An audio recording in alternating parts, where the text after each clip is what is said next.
Harvard College Intellectual Experience Essay 2019. Writing 3. Please elaborate on one of your travel, living, or working experiences in your own or other communities. Not more than 1,500 words. Your intellectual life may extend beyond the academic requirements of your particular school. Please use the space below to list additional intellectual activities that you have not mentioned or detailed elsewhere in your application. These could include, but are not limited to, supervised or self-directed projects not done as schoolwork, training experiences, online courses not run by your school, or summer academic or research programs not described elsewhere. Not more than 1,500 words.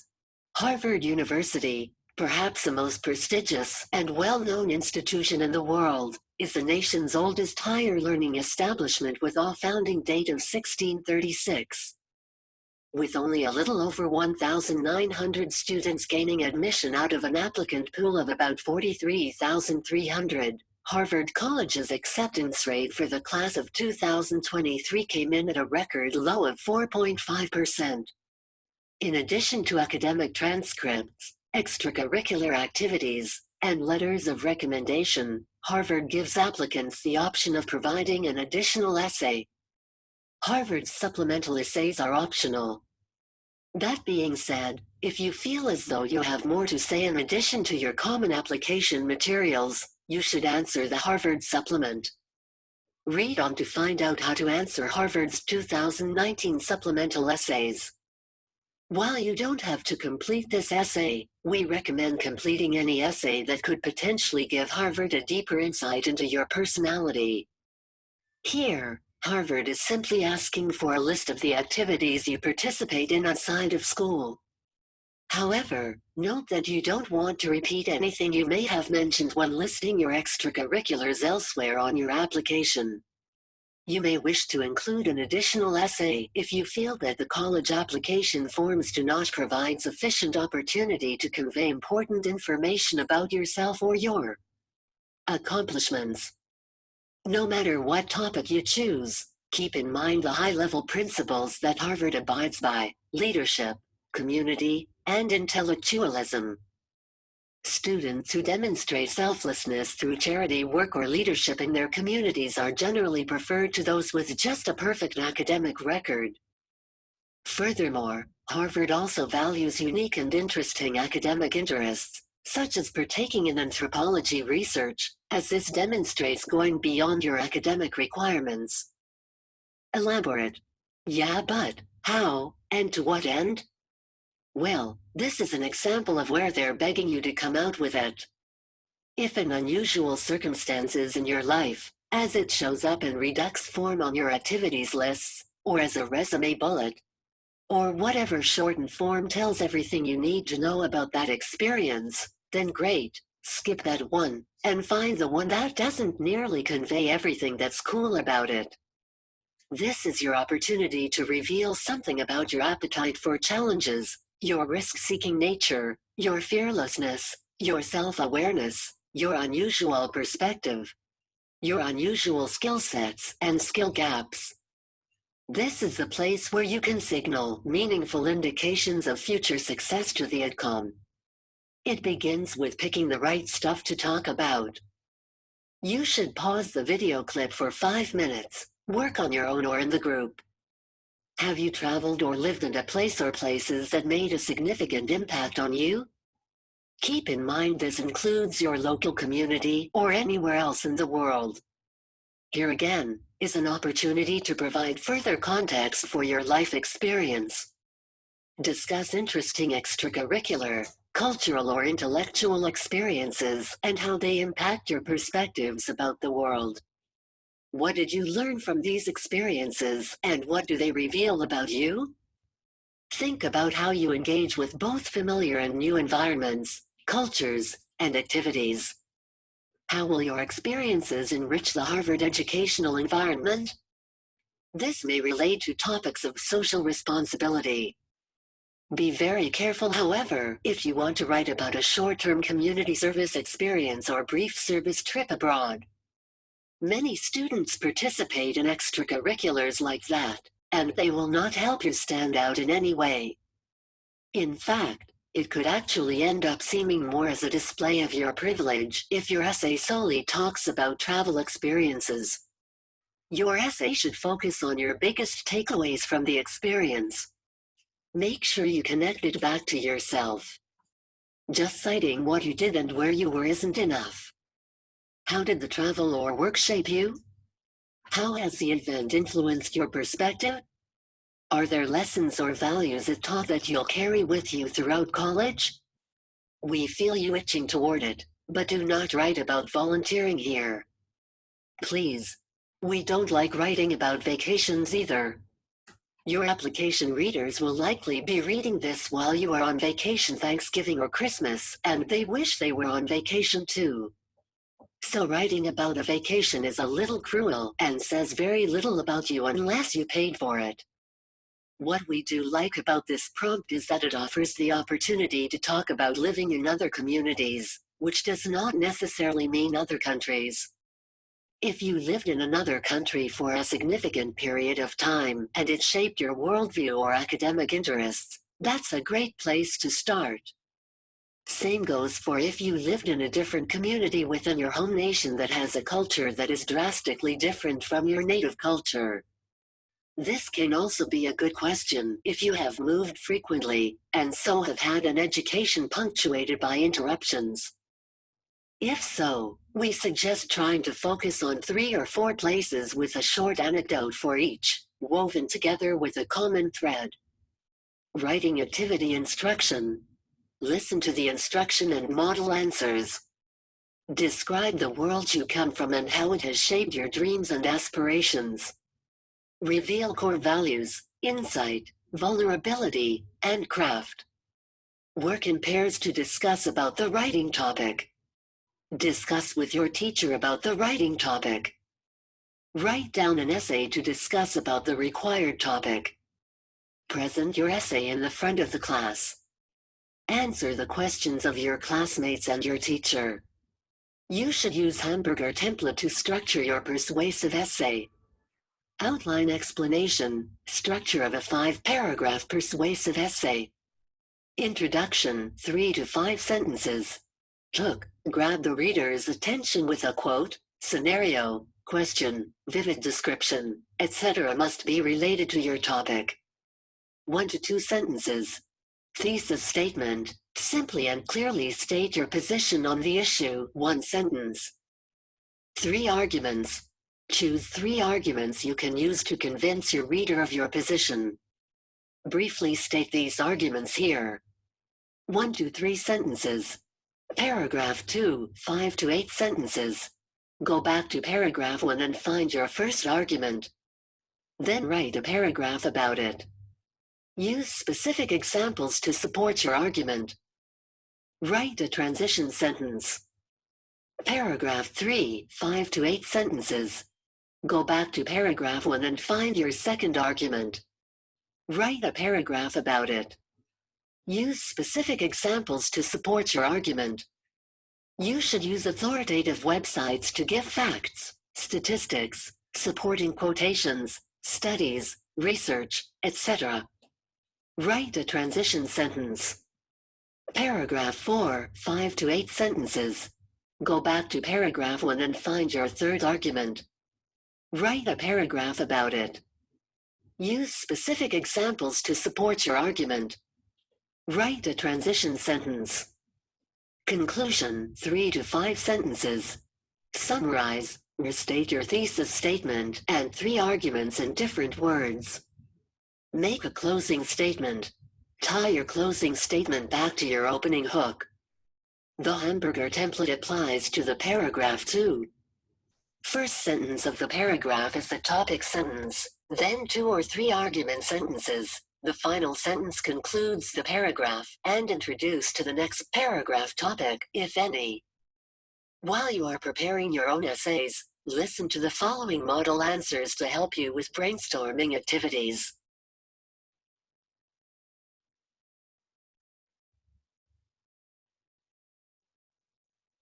Model answer 1.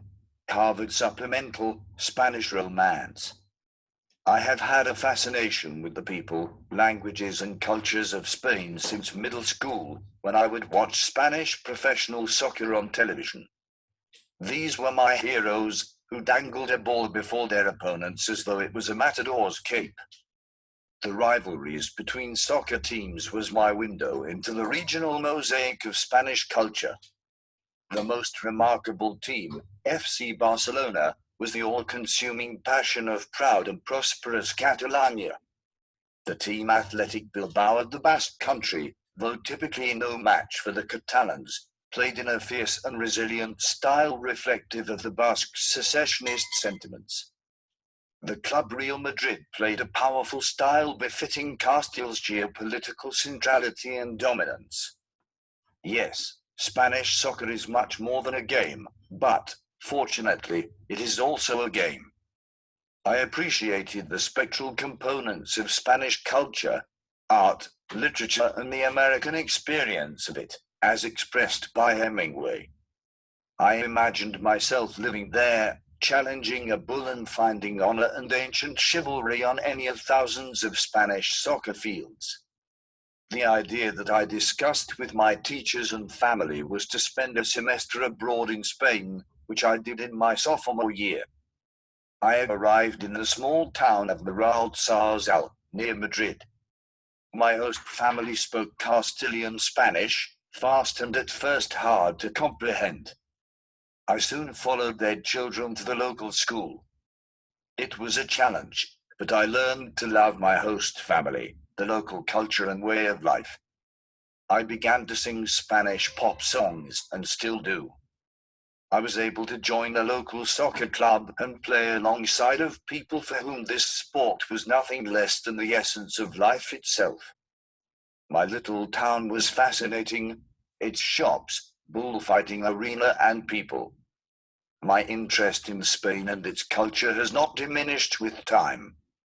I stay in touch with my Spanish family, have hosted them at my home, and been involved with Spanish exchange students who visit us each year.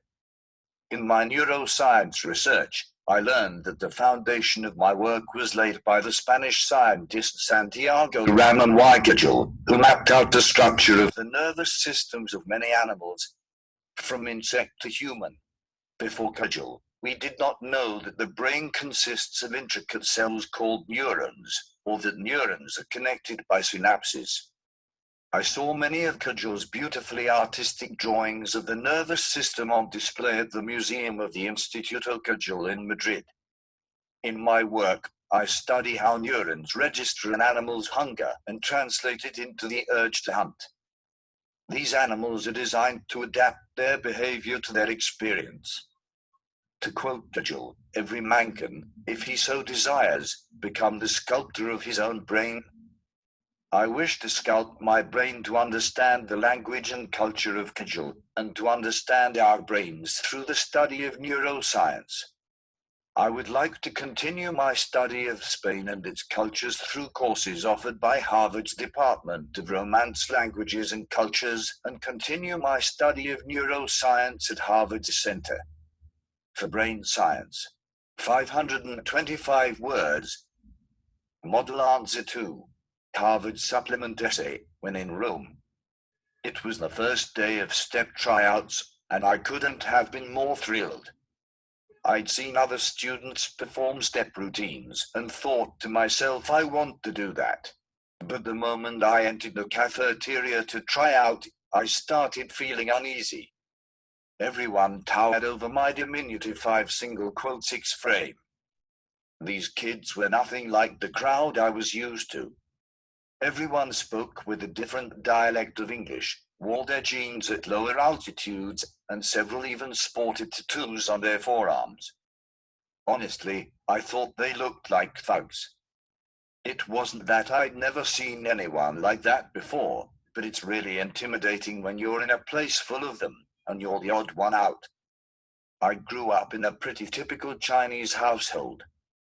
As a kid, I spent my time playing the violin, doing homework, and trying to beat my friends at Nintendo 64 games.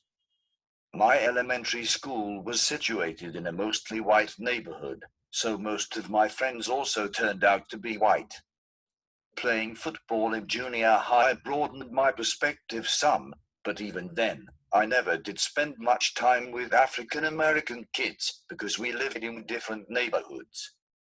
But I wasn't about to turn around and leave just because of cultural differences. I didn't believe that it should matter. I was sure I could find plenty of common ground with these new future friends of mine, but even if not, at least we'd all share a passion for stepping. 10 days of tryouts passed and I'd made the team, along with 20 others. Everyone was getting to know each other pretty well, but I still felt alone.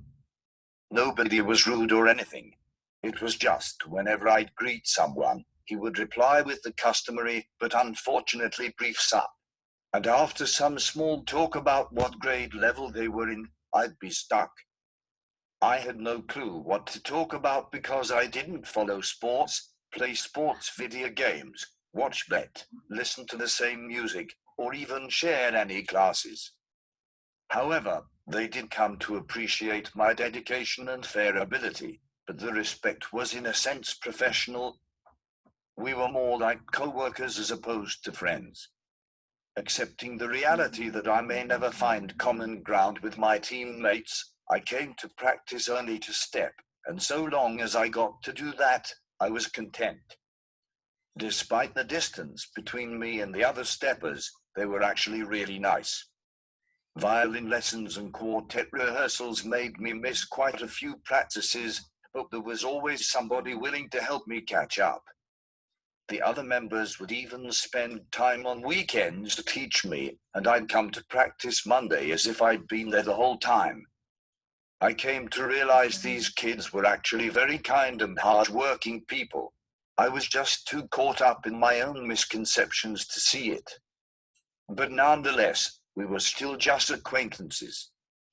3 months later, we won our first step competition.